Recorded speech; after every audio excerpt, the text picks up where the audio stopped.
दोस्तों नमस्कार। मैं ना सुलांचली कथा कहानी और उपन्यास के इस अंक के साथ पुनः हाजिर हूँ। दोस्तों, इस समय हम लोग सुन रहे हैं उपन्यास टू स्टेट्स, जिसे लिखा है चेतन भगत ने। अब तक इस उपन्यास के 27वें कड़ी तक का वाचन मैं कर चुका हूँ, जिसे अब मैं अपने चैनल कथा कहानी और उपन्यास पर अपलोड भी कर चुका हूँ। अगर आप इस चैनल पर नए हैं तो मैं आपसे निवेदन करूंगा कि आप इस चैनल को सब्सक्राइब करके बेल आइकन दबा दें, जिससे आगे के आपको जो भी मैं अपलोड करूं उसके नोटिफिकेशंस मिलते रहें। आगे लीजिए, सुनिए इस उपन्यास के 28वें भाग का वाचन मेरे अर्थात नास्वरांचली के स्वर में। मैंने अगली 3 शामें मिस्टर स्वामीनाथन के साथ बिताई। बैंक ऑफ बड़ौदा का एग्मोर डिस्ट्रिक्ट बिजनेस प्लान मेरी जिंदगी का मकसद बन गया था। मैं अंकल का थोड़ा काम अपने दफ्तर भी ले आया था और दोपहर में उस पर काम करता रहा। तुम क्या कर रहे हो? बाला ने मुझसे पूछा। मैं कॉमन ऑफिस प्रिंटर पर अंकल के प्रेजेंटेशन के प्रिंट आउट लेने आया था, जहां मुझे बाला मिल गया। पर्सनल रिसर्च, मैंने कहा और शीट्स को भींचकर अपने डेस्क पर चला आया। पता नहीं ऐसा कैसे होता है, लेकिन मैं फ़ोन की घंटी सुनकर ही बता सकता था कि अनन्या का कॉल आया है। हाय हार्टी, क्या चल रहा है? तुम्हें पता है, 4 साल पहले बैंक ऑफ बड़ौदा के पास कोई एटीएम नहीं था, लेकिन आज अकेले एग्मोर में ही दर्जनों एटीएम हैं। मैंने प्रेजेंटेशन की 12वीं स्लाइड खोलते हुए कहा। क्या? उसने कहा। और 2 साल बाद उसकी संख्या बढ़कर 30 तक पहुंच जाएगी, मैंने कहा। तुम क्या बातें कर रहे हो? मैं ऑफिस में तुम्हारे डैड के प्रेजेंटेशन पर काम कर रहा हूँ, मैंने कहा और मॉनिटर से दूर होने के लिए अपनी कुर्सी घुमा ली। इसलिए तो मैं तुम्हें स्वीटी कहती हूँ, उसने कहा। मैं एक टैलेंटेड एमबीए के समय का दुरुपयोग इन प्रेजेंटेशन में कर रहा हूँ, जिसे सिटी बैंक तनख्वाह देती है। मुझे इसके लिए जेल भी भेजा जा सकता है, मैंने कहा। How exciting! मेरा लवर मेरे लिए जेल जाने के लिए भी तैयार है, उसने खिलखिलाते हुए कहा। मंजू ने मुझे बताया था कि तुम हर शाम देर तक मेरे घर पर रहते हो और आज तुमने मंजू की सुबह की ट्यूशन भी ली थी। अपना ख्याल भी रखा करो। I am fine. मैं ऑफिस में आराम कर लेता हूँ। प्रेजेंटेशन आज रात को ही पूरा हो जाना चाहिए। कूल। और अप्पा के साथ तुम्हारी पटरी बैठ रही है या नहीं? वेल, यह तो बिजनेस लाइक मामला है। हाँ, लेकिन मैं यह जरूर कहना चाहूँगा कि मैंने उन्हें मुस्कुराते हुए देखा है। मैंने डिनर के समय एक पूरी मिर्च चबा डाली थी और फिर मैं दौड़कर पानी के लिए किचन की ओर भागा था। जब मैं लौटा तो वे पूरे 3 सेकंड तक मुस्कुराए। यह सब मैंने जानबूझकर किया था। मेरे डैड के लिए 3 सेकंड बहुत ही ज़्यादा है, अनन्या ने कहा। वह अपनी किसी भी वेडिंग पिक्चर में नहीं मुस्कुरा रहे हैं। उन्हें तुम्हारी मॉम से जो शादी करनी पड़ी थी, मैंने कहा। शट अप, अनन्या ने कहा। प्यून मुझे यह कहने आया कि बाला ने मेरे एक्सटेंशन पर फ़ोन लगाया था, लेकिन मेरा फ़ोन इंगेज था। मैंने अनन्या से होल्ड करने को कहा। उन्हें कह दो कि मैं एक प्रोस्पेक्टिव न्यू क्लाइंट से बात कर रहा हूं और उन्हें कंसर्ट में बुलाने की कोशिश कर रहा हूं, मैंने कहा। प्यून ने सिर हिलाया और चला गया। कंसर्ट? अनन्या ने कहा। एक प्राइवेट क्लाइंट इवेंट है, फिशरमैन्स को पर, मैंने कहा। फिशरमैन्स को बहुत अच्छी जगह है, क्या मैं भी आ सकती हूँ? उसने कहा। यदि तुम्हारे पास 10 लाख रुपए हों तो, मैंने कहा। श्योर, मेरे हस्बैंड कैश भिजवा देंगे, अनन्या ने कहा। हाँ, मेरे द्वारा बैंक डकैती करने के फौरन बाद। ओके। क्या मैं अब तुम्हें यूं ही बहलाता रहूं या फिर कुछ ऐसा करूं कि 5 दिन बाद तुम्हारे डैड की खिल्ली न उड़ाई जाए? मैंने कहा। डैडी फर्स्ट, उसने कहा। वैसे भी मैं 3 दिन बाद आ रही हूँ। तंजौर कैसा लगा? मंदिर, तमिलियंस और तुनक मिजाज माँ। आना चाहोगे? उसने कहा। फिर कभी। उनकी तुनक मिजाजी की वजह क्या है? मैं और सिर्फ मैं, अनन्या ने कहा और हंस पड़ी, जैसा कि हमेशा से रहा है। रियली? तुमने अब कौन सा गुनाह कर दिया? वह कहती हैं कि मेरे पास उनके लिए वक्त नहीं है, जो सच भी है, क्योंकि मैं दिन भर पूरे डिस्ट्रिक्ट में मीटिंग्स में शामिल होती हूँ। ऑफ कोर्स, उन्हें यह भी लगता है कि हैरिस को न कहना नोबेल पुरस्कार ठुकराने की तरह है, लेकिन वे जिस तरह एक बात की रट लगाए रहती हैं वह यह है कि उन्होंने मुझे आगे पढ़ाने का जो फैसला किया था मैंने उसका गलत फ़ायदा उठाया। इतना कहते कहते उनकी आंखों से गंगा जमुना बहने लगती है। मुझे अगले हफ्ते पांडिचेरी जाना है, लेकिन मैं अब उन्हें अपने साथ नहीं ले जाऊंगी। तुम्हें जाना पड़ेगा? बस एक दिन के लिए। सुनो, फिशरमैन्स को पांडिचेरी के रास्ते पर ही है। मैंने कहा, हाँ क्यों? गुड, मुझे वह जगह देख आनी चाहिए। मैं उस दिन तुम्हारे साथ जाऊंगा। मैंने कहा, ऑफिस के पचड़े से बचने के लिए मैं कुछ भी कर सकता था। ओह कूल, उसने कहा। प्यून फिर आया। एस, मैंने अनन्या को होल्ड करने को कहा और प्यून की ओर मुड़कर कहा, सर पूछ रहे हैं कि कौन सा क्लाइंट? प्यून ने कहा। मैंने चारों ओर देखा। ऑफिस की खिड़की के बाहर कई होर्डिंग्स लगे थे। एक होर्डिंग्स आतिशबाजी का था, standard fireworks Sivakasi. Okay, मैंने कहा। प्यून ने सिर हिला दिया। बाय स्वीटी, मैं तुम्हें डिस्टर्ब कर रही हूं ना? हाँ, लेकिन अगर अच्छे लोग डिस्टर्ब न करें तो फिर जिंदगी का मतलब ही क्या है? मैंने कहा। Thank you, love you, Ananya ने कहा। I love you too you, मैंने कहा और फ़ोन रख दिया। प्यून मेरे सामने खड़ा था। मेरे अंतिम शब्द सुनने के बाद उसकी आंखें फैल गई थी। तुम अभी तक यहाँ क्या कर रहे हो? मैंने कहा। सॉरी सर, प्यून ने कहा और चला गया। अंकल का प्रेजेंटेशन फिनिश करने के लिए मैं ऑफिस से जल्दी चला आया। हम आखिरी पड़ाव पर पहुंच चुके थे और अब केवल फाइनल फॉर्मेटिंग ही बाकी थी। मैलापुर में मेरी नज़र एक सीडी स्टोर पर पड़ी। प्रेजेंटेशन पूरा करने के बाद थोड़ा म्यूजिक सुनना अच्छा रहेगा, मैंने सोचा और सीडी स्टोर के भीतर चला गया। आप क्या चाहते हैं? शॉपकीपर ने कहा। मैंने चारों तरफ नजरें घुमाकर देखा। सभी अलमारियां तमिल सीडीज से भरी पड़ी थी, जिनके रंग बिरंगे चमकीले कवर क्राइम्स नॉवेल्स की याद दिला रहे थे। आपके यहाँ नॉन तमिल सीडीज कौन सी है? मैंने पूछा। उसने सिर हिलाकर ना कहा। नॉन तमिल के लिए आपको नुक्कबक्कम जाना पड़ेगा सर, शॉपकीपर ने कहा। हालांकि शॉप अटेंडेंट अपने कलेक्शन में कोई नॉन तमिल सीडी खोजने लगा। ओके हियर, उसने 3 सीडी निकालते हुए कहा। पहली CD non stop Hindi remix की थी।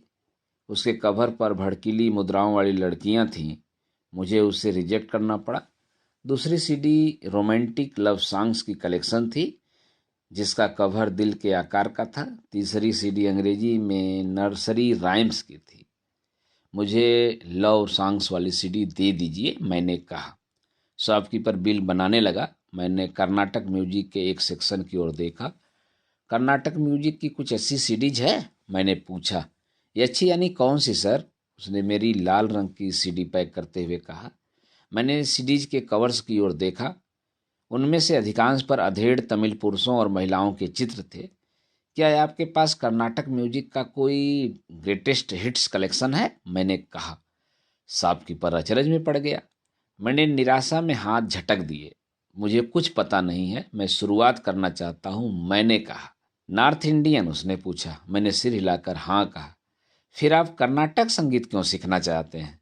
मैंने कोई जवाब नहीं दिया। शॉपकीपर ने मुझे 2 सीडीज दी। एक के कवर पर एक महिला तंबूरा थामे बैठी थी। दूसरे के कवर पर किसी बुजुर्ग व्यक्ति का चित्र था। उस पर सब कुछ तमिल में लिखा था।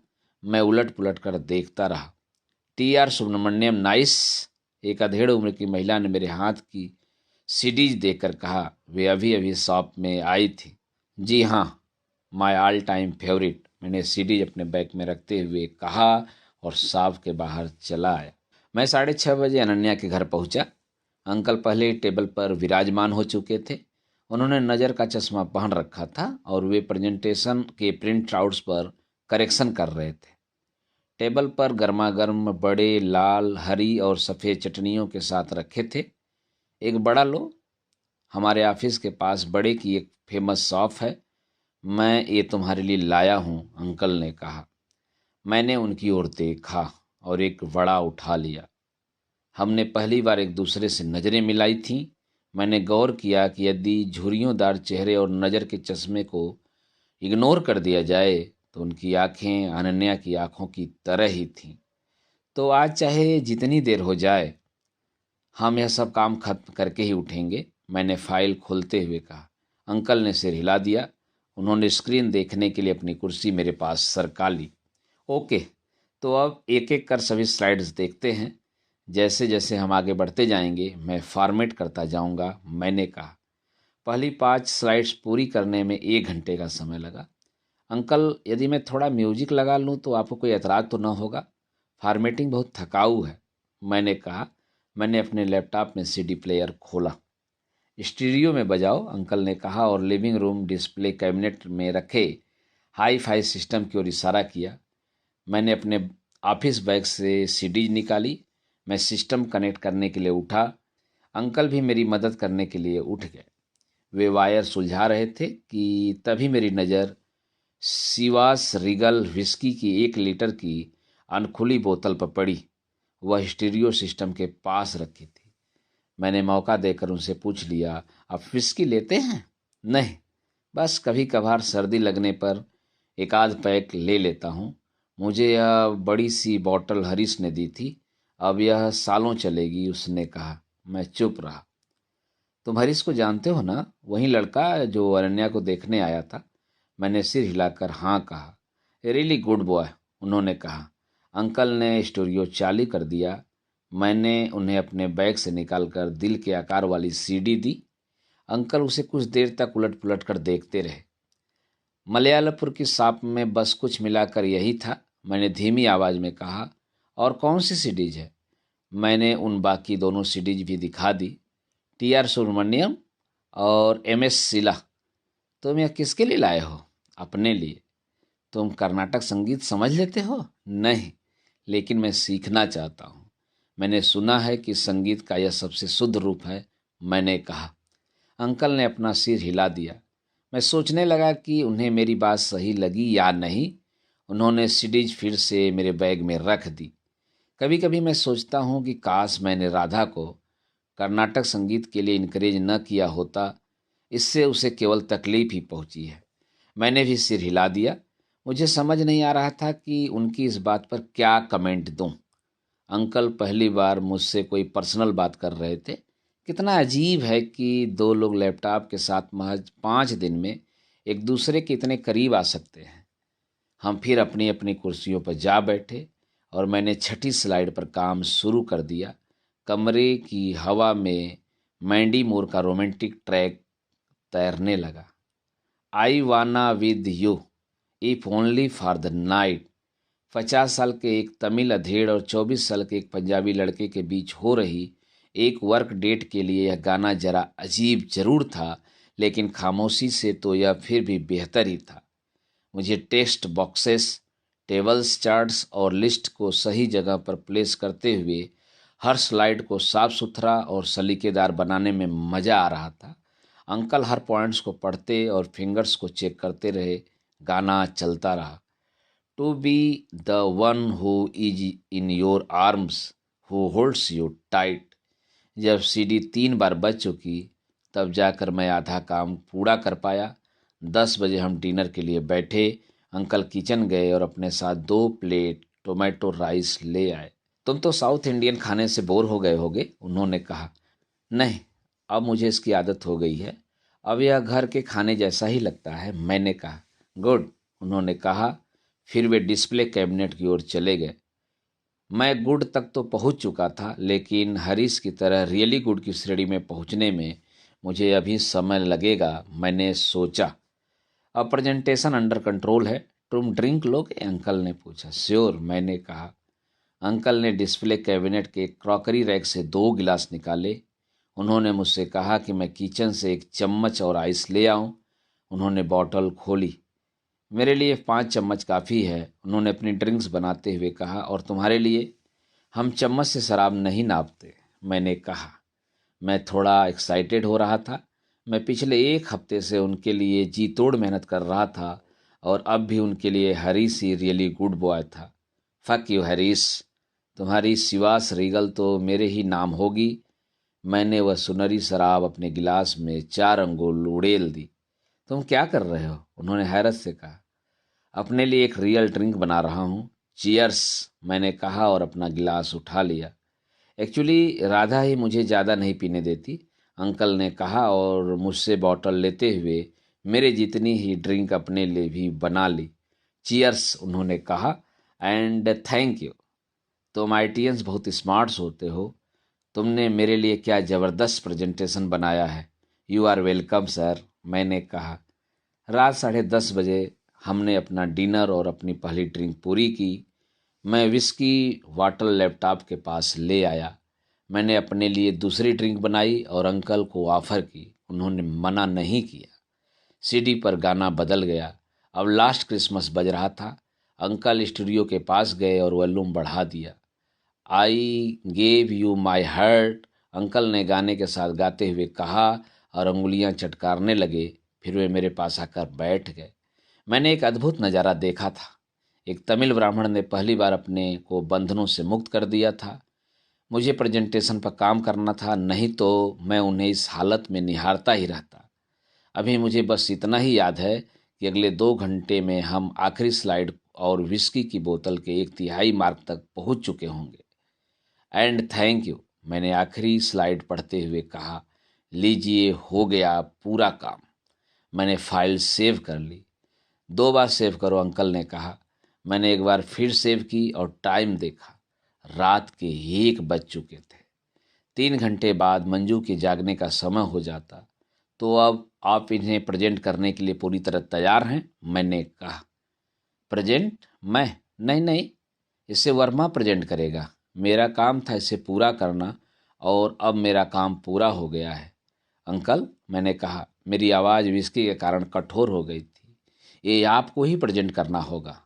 अगर इसे आपके बजाय कोई और प्रेजेंट करेगा तो इस पर 1 हफ्ते तक पसीना बहाने का कोई फ़ायदा ही क्या है। मैंने कभी वो प्रोजेक्ट ऑपरेट नहीं किया है, अंकल ने कहा। इसमें कोई बड़ी बात नहीं है। आपका आईआईटी डिपार्टमेंट उसे सेट कर देगा। आपको अगली स्लाइड दिखाने के लिए केवल फॉरवर्ड बटन दबाना पड़ेगा। पता नहीं, उन्होंने कहा और चुप्पी साध ली। दिस इज अनबिलीवेबल सर, इतना अच्छा प्रेजेंटेशन बनकर तैयार हुआ है। आपके कंट्री मैनेजर वहाँ मौजूद रहेंगे और आप केवल इतना ही करना चाहते हैं कि एक कोने में चुपचाप बैठ जाएं। वर्मा सारा क्रेडिट ले जाएगा। रियली? उन्होंने कहा। सभी बास यही तो करते हैं, एक भी इससे अलग नहीं है, मैंने कहा। Bloody north Indian fellow, uncle ने कहा। मैं जाने के लिए उठ खड़ा हुआ। नींद आ रही है? उन्होंने पूछा। आ तो रही है, लेकिन आपसे कम। आप रात 10 बजे सो जाते हैं, राइट? मैंने कहा। इसने मेरी नींद उड़ा दी है, अंकल ने अपनी ड्रिंक्स को इशारा करते हुए कहा। एक और चाहिए? अंकल, बहुत देर हो गई है, मुझे ऑटो पकड़ना होगा।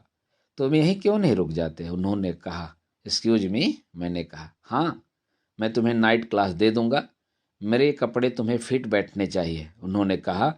इससे पहले एक बार मुझे अपनी गर्लफ्रेंड के पिता के कपड़े पहनने का बुरा अनुभव हो चुका था। यह कोई बहुत अच्छा आइडिया नहीं हो सकता, मैंने सोचा। इससे पहले कि मैं कुछ कहता, अंकल ने हम दोनों के लिए एक और ड्रिंक तैयार कर दी। चाहो तो म्यूजिक चेंज कर दो, उन्होंने कहा। मैं दराज में अनन्या के टेप्स टटोलने लगा। मुझे पिंक फ्लॉयड का एक एल्बम मिला तो मैं खुद को रोक न पाया। शराब का नशा फ्लॉयड की मांग कर रहा था। Shine on your crazy diamond का लंबा और अद्भुत ओपनिंग नोट कमरे में गूंजने लगा। अंकल धीमी बीट्स पर अपने पैर से धीमे धीमे थपकियां देने लगे। मैं सोचने लगा कि क्या वे इतनी मात्रा में अल्कोहल बर्दाश्त कर पाएंगे। मेरी इच्छा हुई कि मैं स्मोक करूं। नहीं, स्मोकिंग के बारे में सोचना भी मत, मेरे दिमाग ने मुझे सलाह दी। ऐसा मत सोचना कि तुम अभी अनन्या के साथ हो। अपना वर्स्ट केस इमरजेंसी प्लान तैयार रखो। सोचो कि यदि अंकल गस खाकर गिर गए तो क्या करोगे? तुम चेन्नई में एम्बुलेंस कैसे बुलाओगे? तुम अनन्या की माँ को यह सब कैसे समझाओगे? खैर, लग तो यही रहा था कि अंकल मजे में हैं। वे सोफे पर बैठ गए और अपने पैर टेबल पर रख दिए। वर्मा ने मुझसे एक बात ऐसी कही थी जिसे मैं कभी भूल नहीं पाऊंगा, उन्होंने कहा। मैंने सिर हिला दिया। वर्मा ने कहा था, स्वामीनाथन, तुम्हें पता है उन्होंने तुम्हें डिप्टी जीएम क्यों बनाया है और मुझे जीएम बनाकर क्यों भेजा? क्यों? मैंने पूछा। मैं इतनी शराब पी चुका था कि अब अपने को रोक कर नहीं रख सकता था। उसने कहा, क्योंकि south Indians top class number 2 officer होते हैं। लेकिन नंबर 1 की पोजीशन पर कभी कामयाब नहीं हो सकते। अंकल ने एक बड़ा सा सिप लेते हुए अपना सिर हिलाया। नशे की हालत में भी उनके भीतर का दर्द झलक रहा था। मुझे कुछ सूझा नहीं कि मैं क्या कहूँ। क्या तुम उनकी बात से सहमत हो? उन्होंने पूछा। ओह, पता नहीं, मेरे बॉस साउथ इंडियन हैं, मैंने कहा। हाँ, लेकिन तुमने अभी शुरुआत की है। शायद वह सही है। हम साउथ इंडियंस लाइमलाइट में आना पसंद नहीं करते। मैं जानता हूं कि वह प्लान मुझे ही प्रेजेंट करना चाहिए, लेकिन मैं ऐसा करना नहीं चाहता। क्यों? क्योंकि नॉलेज दिखाने की चीज़ नहीं है। यदि मैं अच्छा काम करता हूं तो लोगों का ध्यान मेरे काम पर जाना चाहिए। मैं उस बेशर्म वर्मा की तरह अपना विज्ञापन नहीं कर सकता। मैंने सिर जरूर हिलाया, लेकिन उनसे सहमत होने से ज़्यादा उन्हें यह बताने के लिए कि मैंने उनकी बात सुन ली है। नशे में डूबे दो लोगों से बेहतर बुद्धिमत्ता का स्रोत और कोई दूसरा नहीं हो सकता। ठीक है ना? डिपेंड करता है, मैंने कहा। किस चीज़ पर? जब आपको उन्होंने जीएम नहीं बनाया तो क्या आपको बुरा नहीं लगा था? मैंने कहा। अंकल कुछ सेकंड तक मेरी ओर देखते रहे। वे मेरे करीब आने के लिए आगे की ओर झुके। मैं तुम्हें एक बात बताता हूँ। तुम्हारा नाम क्या है? उन्होंने कहा। जाहिर है, मैं अभी तक किसी भी मायने में उनके करीब नहीं था। क्रिस, मैंने कहा। ऑफ कोर्स, सॉरी ये विस्की। एनीवे क्रिस, मुझे ऑफर्स थे। 10 साल पहले मुझे मल्टीनेशनल बैंक से ऑफर मिले थे, लेकिन मैं अपनी बैंक के प्रति वफादार बना रहा और मैं धैर्य रखकर जीएम बनने का इंतजार कर रहा था। अब मेरे रिटायरमेंट में 5 साल बचे हैं और उन्होंने इस रास्कल नॉर्थ इंडियन को भेज दिया। यानी आपको बुरा लगा था? मैंने कहा। मुझे आज भी बुरा लगता है। मैंने यह अपनी वाइफ तक तो नहीं बताया था। शायद आज मैंने कुछ ज़्यादा पी ली है, उन्होंने कहा। It's okay. पॉइंट यह है कि यदि आपको अभी बुरा लगता है तो आपको नंबर 1 बनने की कोशिश करनी चाहिए। और मैंने अपने आप को रोक लिया। क्या? कहो ना, उन्होंने कहा। और यदि आप में मार्केटिंग स्किल्स नहीं है तो बेहतर होगा कि इसे स्वीकारिए। ज्ञान और नैतिकता का हवाला मत दीजिए। अगर आपने अच्छा काम किया है तो पूरी दुनिया को यह पता चलना चाहिए। इसमें चीपनेस और बेशर्मी क्या है? अंकल ने कोई जवाब नहीं दिया। आई एम सॉरी, मैंने अपने आप को संभालते हुए कहा। नहीं, तुम सही हो, मैं बेकार आदमी हूँ, उन्होंने कहा। उनकी आवाज़ काँप रही थी। मुझे डर लगने लगा कि कहीं वे रो न पड़े। मेरा वह मतलब नहीं है। देखिए, यह हमने बनाया है। मैंने अपने लैपटॉप की ओर इशारा करते हुए कहा। तुम्हें लगता है कि मुझे प्रेजेंट करना चाहिए? और क्या मैं ऐसा कर पाऊंगा? उन्होंने पूछा। यू विल किक एस, मैंने कहा। क्या? मैं कह रहा था कि क्या आपको आइस चाहिए? उन्होंने अपना सिर हिला दिया। वर्मा से कह दीजिए कि ये आप ही से प्रेजेंट करेंगे। उसे एक कॉपी भी मत दीजिएगा। क्या मुझे उससे लड़ाई करनी पड़ेगी? हाँ, अगर आपको यह लड़ाई करने लगती है तो यही सही, मैंने कहा। और आगे से याद रखिएगा कि लोगों को यह पता चलना चाहिए कि आप क्या काम कर रहे हैं। मेरे बॉस बाला को देख लीजिए। वह हर मामले में कंट्री मैनेजर को रिपोर्ट करता है। अगले महीने हम एक स्टूपिड लोकल कंसर्ट करने जा रहे हैं। बाला ने कंट्री मैनेजर को उसका फूड मेन तक अभी से बता दिया है। काम करना जरूरी नहीं है, लेकिन काम का दिखावा करना बहुत जरूरी है। कारपोरेट्स इसी तरह चलते हैं, सभी को पता है। अंकल ने सिर हिलाया और गहरी सोच में डूब गए। मैंने समय देखा, रात के 2 बज चुके थे। मैं अपने आप को एक उबासी लेने से रोक नहीं पाया। ओके, अब सो जाना चाहिए, अंकल ने कहा और खड़े हो गए। रुको, वे अपने साथ एक लुंगी और एक बंडी ले आए। इससे काम चलेगा? आप मजाक तो नहीं कर रहे हैं? मैं कहना चाहता था, लेकिन मैंने कहा परफेक्ट। अंकल ने मुझे गेस्ट रूम दिखाया। मैं नाइट क्लॉथ अपनी गोद में रखकर बिस्तर पर बैठ गया। अंकल मुझे रूम में छोड़कर जा रहे थे, तभी दरवाजे पर पहुंचकर उन्होंने पलटते हुए मुझसे पूछा, तुम क्या बनना चाहते हो? सिटी बैंक का एमडी? राइटर, मैंने कहा। एक्सक्यूज मी, उन्होंने कहा और उनका थका हुआ शरीर एक बार फिर सतर्क हो गया। MD, country manager, I don't care. वो मेरी दुनिया नहीं है, मैंने कहा। क्या तुम बैंक छोड़ दोगे? एकदम से नहीं। पहले मैं कुछ सालों के लिए बचत करना चाहता हूँ। और उसके बाद? तुम्हारे पेरेंट्स के बारे में क्या? उन्हें यह मंजूर है? देखा जाएगा। अब आपको सो जाना चाहिए अंकल, आपको कल एक ज़रूरी प्रेजेंटेशन देना है, मैंने कहा। अंकल ने मेन लाइट बंद कर दी और वो बाहर चले गए। मैं बाथरूम गया, लेकिन लुंगी बांधने में मुझे बहुत अड़चन हुई। आखिरकार मैंने उसे अपने बेल्ट से मेरी कमर तक बांध दिया और बिस्तर पर लेट गया। मेरी पीठ को 18 घंटों बाद आराम मिल रहा था। मैंने राहत की सांस ली। अंकल ने मेरा दरवाज़ा खटखटाया। वे भीतर आए और बत्ती फिर जला दी। मैं फौरन अपने बिस्तर पर उठ बैठा। क्या? पानी, अंकल ने कहा और मेरे बिस्तर के पास पानी की एक बोतल रख दी। इसे पी जाओ, नहीं तो कल दफ्तर में तुम्हारा सिर दर्द करेगा। थैंक्स, मैंने कहा। इस लुंगी की वजह से तुम्हें कोई अड़चन तो नहीं हो रही है? मदद चाहिए? जी नहीं, मैं ठीक हूँ, मैंने कहा और बेल्ट को कसकर खींच लिया। गुड नाइट, अंकल ने एक बार फिर बत्ती बुझाते हुए कहा। गुड नाइट सर, मैंने कहा और फिर अगले 10 मिनट में मैं खुद को कोसता रहा कि आखिर मैंने उन्हें सर क्यों कहा। दोस्तों, अभी आप सुन रहे थे टू स्टेट्स उपन्यास के 28वें भाग का वाचन मेरे अर्थात ना सुनांचली के स्वर में। दोस्तों, लीजिए सुनिए उपन्यास टू स्टेट्स के 29वें भाग का वाचन मेरे अर्थात ना सुनांचली के स्वर में। 3 लाख कंसर्ट स्टीयरिंग कमेटी की मीटिंग के दौरान बाला मानो एक झटके से ही उछल पड़ा। जी हाँ, बाला के अनेक बेहतरीन वैल्यू एडिशंस में एक यह भी था कि हर चीज़ के बारे में इस तरह से बात करो जैसे वह बहुत महत्वपूर्ण हो।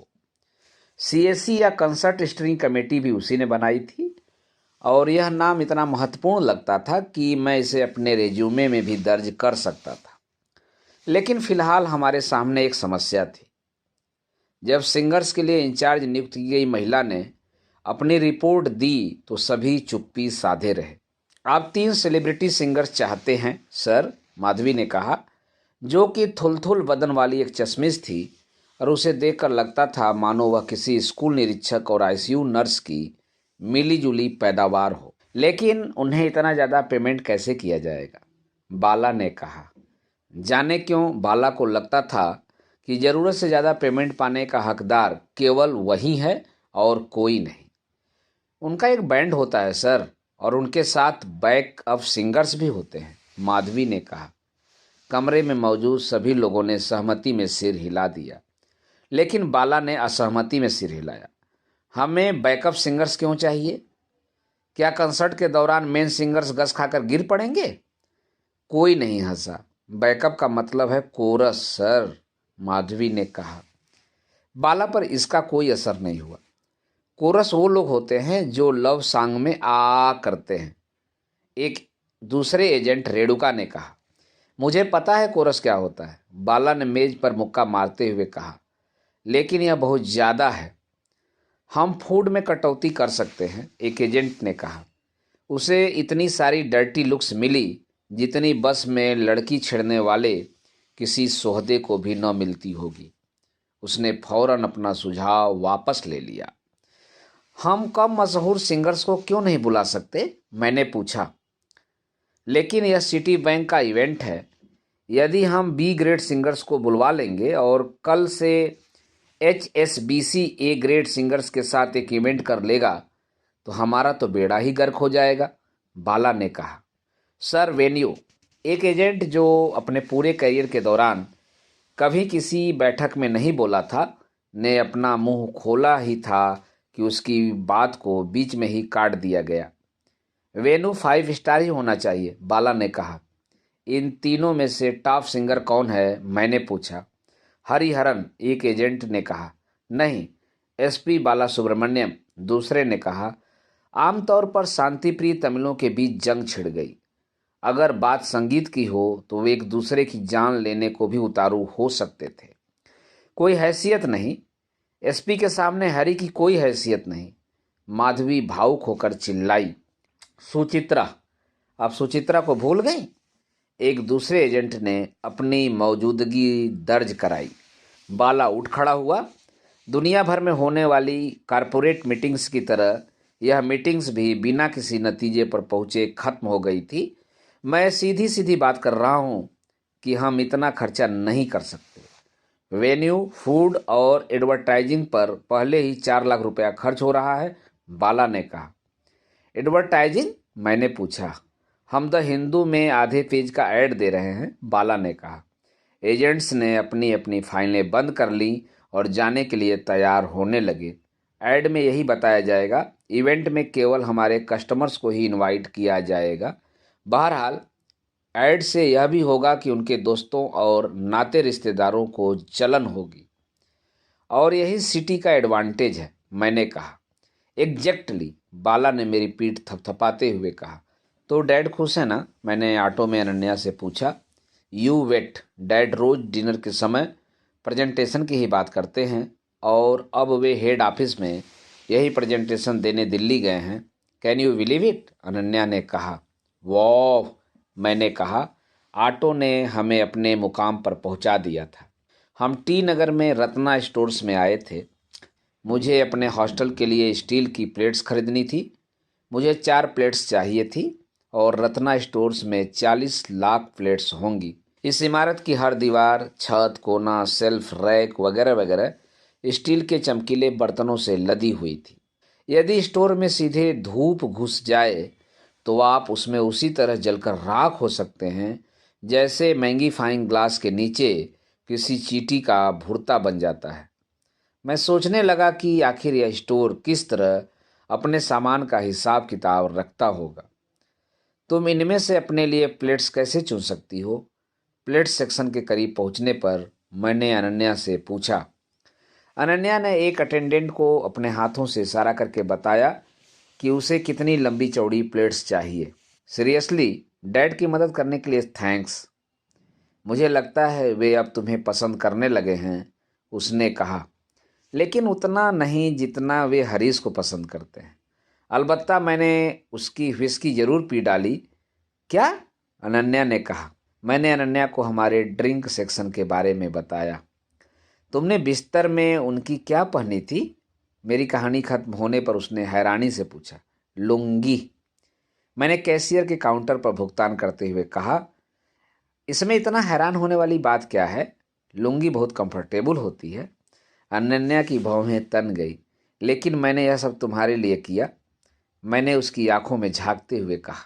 वह आगे बढ़ी, और इसके बावजूद कि हमारा रिफ्लेक्शन आसपास के 500 फ्राइंग पैन्स में देखा जा सकता था, उसने मुझे चूम लिया।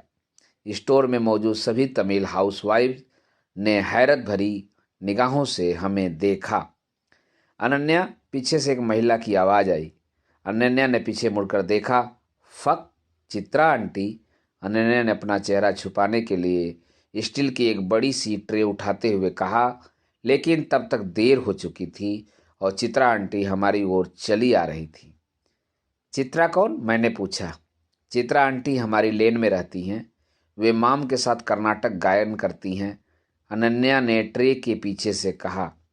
वैसे मैंने कर्नाटक संगीत की सीडीज भी खरीदी थी, मैंने कहा। क्या? उसने कहा। Never mind. हेलो आंटी, मैंने चित्रा आंटी से कहा, जो तब तक हमारे करीब आ चुकी थी। क्रिस, अनन्या ने कहा। He is my colleague. Really? किस तरह का कलीग? चित्रा आंटी ने दिलेरी से पूछा। अब मुझे चलना चाहिए, मैंने कहा और अपने प्लेट्स उठा ली। हमें डिनर से पहले इनकी ज़रूरत होगी। देर रात को अनन्या ने मुझे फ़ोन लगाया, तब मैं स्टील की नई प्लेट्स में अपना पहला डिनर कर चुका था। सब कुछ ओके? मैंने पूछा। थोड़ा बहुत, अनन्या ने कहा, लेकिन वे माम को ज़रूर बताएंगी। वैसे भी उनके बीच में कंपटीशन है। गुरुजी ने चित्रा आंटी को अपना शिष्या बना लिया है, लेकिन माम को नहीं। और फिर? कुछ नहीं, मैं माँ से कह दूंगी कि वे बढ़ा चढ़ा कर कह रही हैं। क्या मैं इतनी पागल हूँ कि रत्ना स्टोर्स में किसी को किस करूँगी? उसने कहा। तुम इतनी पागल तो हो, मैंने हंसते हुए कहा। हाँ, लेकिन केवल यह बात तुम जानते हो। मैंने बहुत मेहनत करके तुम्हारे डैड का विश्वास जीता है। मैं अपनी मेहनत को बर्बाद नहीं होने दे सकता, मैंने कहा। अब तुम्हें केवल माम की फिक्र करनी है। मंजू और डैड अब ओके हैं। कैसे? पता नहीं, मैंने माम को कह दिया है कि तुम कल डिनर के लिए आ रहे हो। क्यों? एक जाहिर वजह तो यह है कि तुमने डैड की जो मदद की उसके लिए हम तुम्हें थैंक्स कहना चाह रहे हैं। हम चित्रा आंटी से पहले ही माम को बता देंगे कि हम रत्ना स्टोर्स गए थे। ऑफ कोर्स, हम कुछ बातें गोल कर जाएंगे। तुम्हें वहाँ मुझे किस नहीं करना चाहिए था। तुमने ऐसा क्यों किया? क्योंकि मैं खुद को रोक नहीं पाई। कभी कभी तुम्हें देखकर मैं खुद को काबू नहीं रख पाती हूँ, अनन्या ने कहा। अनन्या की यह बात सुनकर एक पल को मेरा दिल धक से रह गया। ऑल राइट मिसेस स्वामीनाथन, अगर आपकी बेटी मुझे देखकर खुद को काबू नहीं रख पाती तो आप भी मेरे जादू से बच नहीं पाएंगी। दोस्तों, अभी आप सुन रहे थे टू स्टेट्स उपन्यास के 29वें भाग का वाचन मेरे अर्थात ना सोनांचली के स्वर में। दोस्तों, लीजिए सुनिए उपन्यास टू स्टेट्स के 30वें भाग का वाचन मेरे अर्थात ना सोनांचली के स्वर में। Excellent presentation.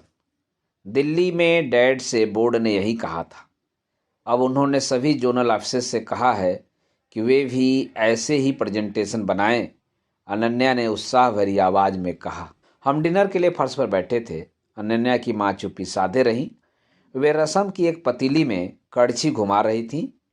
उन्होंने एक भी शब्द कहे बिना मुझे रसम परोसा। आप ठीक तो हैं ना मॉम? अनन्या ने कहा। क्या तुम इसके साथ रत्ना स्टोर्स गई थी? अनन्या की माँ ने मेरी ओर इशारा करते हुए कहा। ओह शिट, चित्रा आंटी एक दिन भी सब्र न रख पाई, अनन्या ने कहा। उसके हाथ दाल और चावल को मिक्स कर रहे थे। डिनर टेबल पर गंदे शब्दों का यूज मत करो, मंजू ने कहा। मंजू, तुम चुपचाप खाओ, मैं मॉम से बात कर रही हूँ, अनन्या ने कहा। वह सही कह रहा है।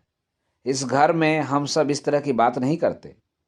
हम इस तरह की हरकतें नहीं करते जैसी तुम करती हो, अनन्या की माँ ने कहा।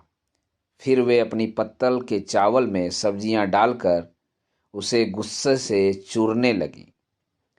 मैंने क्या किया मॉम? क्रिस को स्टील प्लेट्स चाहिए थी। उसे कैसे पता चलता कि अच्छी स्टील प्लेट्स कहाँ मिलती है?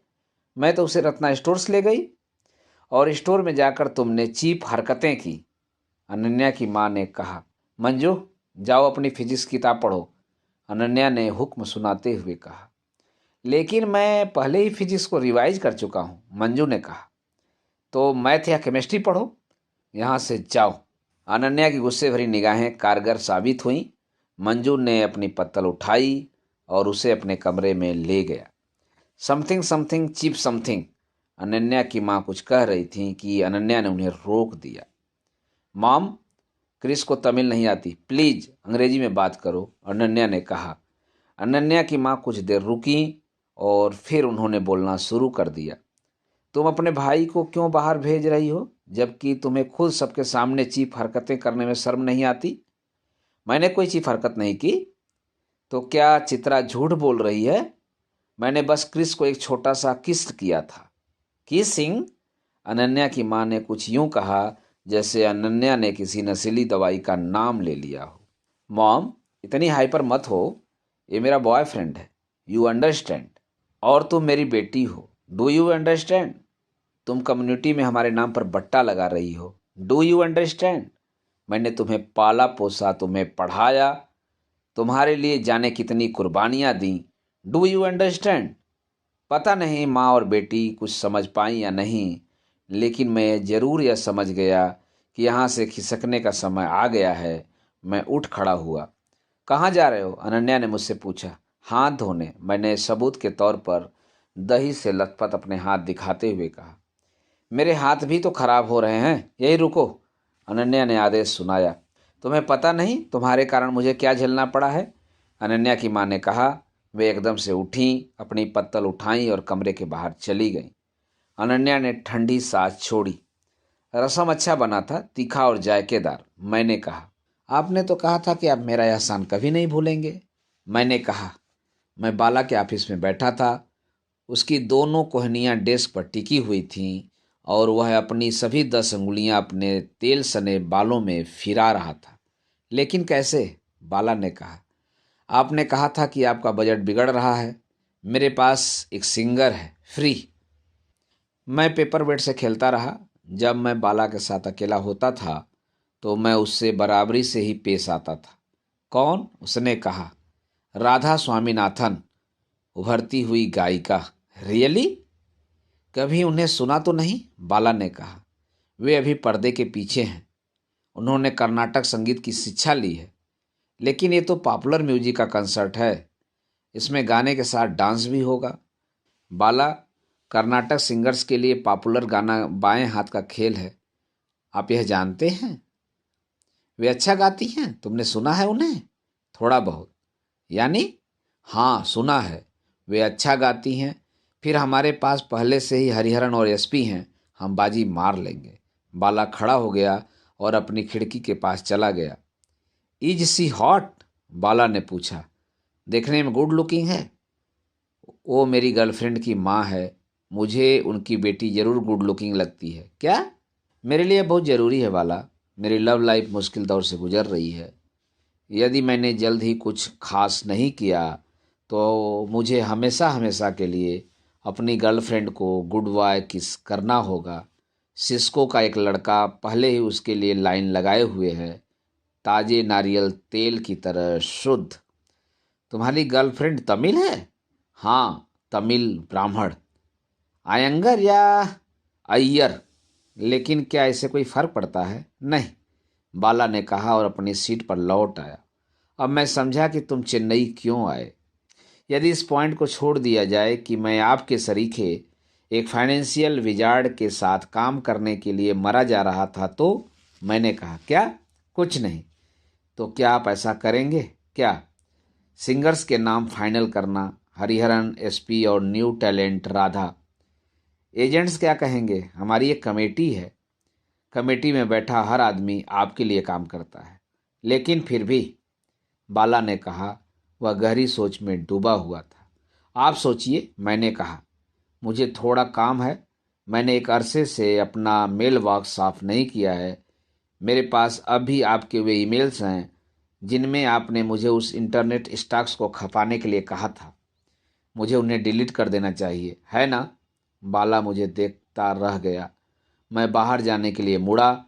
देखिए, यह पर्सनल नहीं है, मैंने कहा, लेकिन यह मेरे होने वाले बच्चों का सवाल जरूर है। दोस्तों, अभी आप सुन रहे थे उपन्यास टू स्टेट्स के 30वें भाग का वाचन मेरी अर्थात ना सोनांचली के स्वर में। लीजिए सुनिए उपन्यास टू स्टेट्स के 31वें भाग का वाचन मेरे अर्थात ना सोनांचली के स्वर में। आंटी, मैं आ सकता हूँ? मैंने कहा। अनन्या की माँ ने मुझे जालीदार दरवाजे से देखा। उन्होंने नाइटी पहन रखी थी और उनकी आंखें उनीदी थीं। मैंने उनकी दोपहर की नींद डिस्टर्ब कर दी थी। मैंने अपने एजेंट से कह दिया था कि मैं लंच के समय बाहर रहूँगा और मुझे देर हो जाएगी। उनके घर पर आने से पहले मैं ग्रैंड स्वीट्स पर रुका था और वहाँ से 2 किलो मैसूर पाक बधवा लाया था। आंटी ने दरवाज़ा खोल दिया। मैं भीतर चला आया। वे कपड़े चेंज करने भीतर चली गईं। जब तक वे लौटती मैं द हिंदू के पन्ने पलटता रहा। अंकल लौट आए हैं? मैंने पूछा। वे पिछली रात ही लौटे, उन्होंने जम्हाई लेते हुए कहा, लेकिन अभी वे ऑफिस में हैं। आपकी नींद में खलल डालने के लिए माफ़ी, मैंने कहा और मिठाइयों का डब्बा उनकी ओर बढ़ा दिया। यह क्या है? उस रात डिनर के दौरान जो कुछ हुआ, मैं उसके लिए माफ़ी मांगना चाहता हूँ। आंटी चुप रहीं और कॉफ़ी टेबल को ताकती रहीं। मैं रत्ना स्टोर्स वाली घटना के लिए भी माफ़ी मांगता हूँ, लेकिन मैं आपको यकीन दिलाता हूँ कि हमने कोई चीप हरकत नहीं की थी, मैंने कहा। चित्रा के पेट में कोई बात नहीं टिकती, उन्होंने कहा। उसने अभी तक पूरे मलयापुर को बता दिया होगा। मैं समझ सकता हूँ। हम पंजाबियों में भी कुछ लोग ऐसे होते हैं जो दूसरों की ज़िंदगी में दखलंदाजी करने के लिए हमेशा तैयार रहते हैं। आंटी ने मेरी बातों पर ध्यान नहीं दिया। वे मिठाइयों को फ्रिज में रखने के लिए भीतर चली गईं। वे अपने साथ एक गिलास पानी और फैमिली डिश लेकर लौटी। वहीं सख्त, खस्ता और घुमावदार स्नैक्स जिसमें कोई स्वाद नहीं था। मैंने एक स्नैक्स लिया। उसे चबाने की कोशिश में मेरे दांत दर्द करने लगे। मैंने चुपके से उसे अपने मुंह से निकाला और मुंह चलाने का अभिनय करने लगा ताकि उन्हें लगे कि मैं उनकी डिश खा रहा हूँ। एक अजीब सी चुप्पी भरा 1 मिनट बीता। आंटी, मैं आपको ये दिखाना चाहता था, मैंने कहा और अपना बैग खोला। मैंने कर्नाटक म्यूजिक की सीडीज निकाली और उन्हें दी। टी.एस. सुब्रमण्यम, ये किसकी है? मेरी। क्या? मैं अपना टेस्ट डेवलप करने की कोशिश कर रहा हूँ। मैं कर्नाटक म्यूजिक सीख रहा हूँ, लेकिन बहुत कठिन है। उसमें स्वर, राग होते हैं, श्रुतियाँ होती हैं। तुम श्रुतियों के बारे में जानते हो? केवल बुनियादी बातों में। मैं आपकी तरह एक्सपर्ट तो नहीं। उन्होंने मेरी सीडी लौटा दी और एक टेढ़ी मुस्कान मुस्कुरा दी। चेन्नई में मेरी कोई हैसियत नहीं है। यहाँ तो चित्रा भी मुझसे आगे है। हालांकि लोग कहते हैं कि वह चेन्नई के कारपोरेट को अच्छी तरह जानती है। उसी ने गुरुजी से कहा था कि वे चित्रा को अपनी शिष्या स्वीकारें। कारपोरेटर के पास कचेरी के आयोजन स्थलों का चार्ज है, इसलिए गुरुजी को उसकी बात माननी ही पड़ी। तुम सोच भी नहीं सकते कि वह कितनी छिछोरी महिला है। दूसरे गुरु भी तो होंगे, मैंने कहा। मैं भी एक बेहतर गुरु से सीखने के लिए तैयार थी। Anyway, I am sorry. उस दिन मैंने ओवर रिएक्ट कर दिया था। नहीं नहीं, आपको माफ़ी मांगने की ज़रूरत नहीं। माफ़ी मांगने तो मैं आया था, और साथ ही एक छोटी सी रिक्वेस्ट करने भी। रिक्वेस्ट? तो मुझसे क्या रिक्वेस्ट करोगे? तुम नौजवान लोग तो जो मन में आए वही करते हो। खैर, नहीं, मैं अनन्या और मेरे बारे में नहीं, हमारे सिटी बैंक के कंसर्ट के बारे में बात कर रहा हूँ। अगले आधे घंटे तक मैं उन्हें उस इवेंट के बारे में समझाता रहा। मैंने उन्हें फिशरमैन्स को के बारे में बताया। मैंने उन्हें बताया कि चेन्नई में कौन कौन से लोग वहाँ मौजूद रहेंगे। साथ ही मैंने उन्हें यह भी बताया कि 2 घंटे के कंसर्ट में 3 लोग गाएंगे और मैं चाहता हूँ कि उनमें से एक वे हों। मैं? वे शाक्ड रह गई। जी हाँ, मैंने कहा, मैंने कभी पॉपुलर गाना नहीं गाया। उन्होंने कहा, देखिए, आपने संगीत की शिक्षा ली है। एमटीवी चालू कीजिए और देखिए लेटेस्ट चार्ट बस्टर्स कौन कौन से हैं। 3 गाने कॉलीवुड के, 3 गाने बॉलीवुड के, बस हो गया। लेकिन मैं ही क्यों? उन्होंने पूछा। वे अब भी रोमांचित थी। वास्तव में हमें अच्छे सिंगर्स की सख्त ज़रूरत है। हमें 3 सिंगर्स चाहिए थे, लेकिन हमें केवल 2 ही मिले। अब मुझे यह जिम्मेदारी सौंपी गई है कि मैं तीसरे सिंगर्स को खोजूं। ऐसे में मेरी तरक्की अब आपके हाथों में है। बाकी 2 सिंगर्स कौन हैं? वे जरा जाने माने सिंगर्स हैं, इसलिए भी हम चाह रहे थे कि तीसरी आवाज़ नई और ताज़ी हो ताकि कंसर्ट में बैलेंस रहे। कौन हैं वे जाने माने सिंगर्स? हरिहरन और एसपी बाला सुब्रमण्यम, मैंने कहा। आंटी का मुंह खुला का खुला रह गया। वे उठी और कमरे में चली गईं। मैं भी उनके पीछे पीछे किचन में चला आया। आंटी, ये बहुत आसान है, यह कोई पब्लिक कंसर्ट नहीं है। आंटी ने कुछ नहीं कहा। उन्होंने स्टोव पर एक फ्राइंग पैन रख दिया और उसमें तेल डाल दिया। तेल गर्म होने पर उन्होंने उसमें राई और कड़ी पत्ते डाल दिए। तड़के की गंध पूरे कमरे में फैल गई। मैं 2 बार खांसा। देखो, मैं दिन भर यही करती हूँ, खाना पकाना। मैं परफॉर्म नहीं करती। मैं अभी एमेच्योर हूँ। मैं हरिहरन और एसपी के सामने बैठ भी नहीं सकती।